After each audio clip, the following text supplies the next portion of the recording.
आपने जुगनू के बारे में सुना ही होगा, शायद उन्हें देखा भी हो। ये ऐसे छोटे छोटे कीट होते हैं जिनके शरीर से रात के अंधेरे में हल्की हल्की रोशनी आती है। जुगनू के पेट की त्वचा के ठीक नीचे कुछ हिस्सों में प्रकाश पैदा करने वाले अंग होते हैं। इन अंगों में खास रसायन बनता है जो ऑक्सीजन के संपर्क में आकर रोशनी पैदा करते हैं। जुगनू लगातार नहीं चमकते, बल्कि एक निश्चित अंतराल पर कुछ समय के लिए चमकते हैं और बुझते रहते हैं। इस रोशनी का प्रयोग ये जुगनू अपने साथी को आकर्षित करने के लिए करते हैं और नर और मादा जुगनुओं से निकलने वाले प्रकाश के रंग, चमक और उनके जलने बुझने के समय में थोड़ा सा अंतर होता है।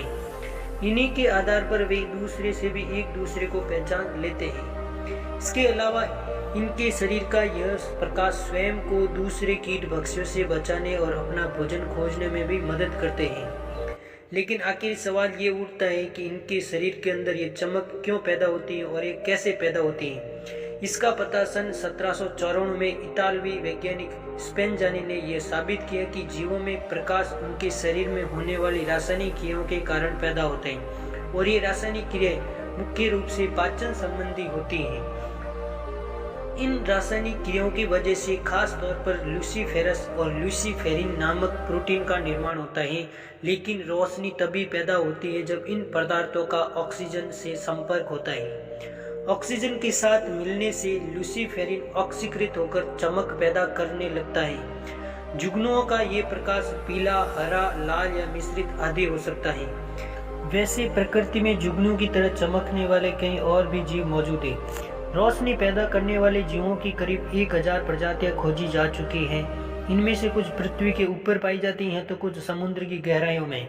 कुछ बैक्टीरिया, कुछ प्रजाति की मछलियां, शैवाल, घोंघे, जेलीफिश, केकड़े में भी रोशनी का गुण होता है। कुछ फफूंद और कुकुरमुत्ते भी चमकने की क्षमता रखते हैं। लेकिन इनमें जुगनू ऐसे जीव हैं जो आसानी से और बड़ी संख्या में पाए जाते हैं। इसी वजह से इन सब में ही सबसे ज्यादा लोकप्रिय भी हैं। शरीर से रोशनी पैदा करने वाले ऐसे जीवों को प्रकाश को जीव दीप्ति कहा जाता है। इनका ये प्रकाश शीतल प्रकृति का होता है और जुगनुओं की कुछ प्रजातियों में तेज रोशनी पैदा होती है। पुराने समय में जो लोग रात को इनका प्रयोग लैंप की तरह किया करते थे, वे लोग छोटे छोटे छेद वाले मिट्टी या धातु के बर्तनों में खूब सारे जुगनू बंद करके उनकी रोशनी का उपयोग अपने घरों में काम करते या रास्ता देखने में भी इनका उपयोग करते थे।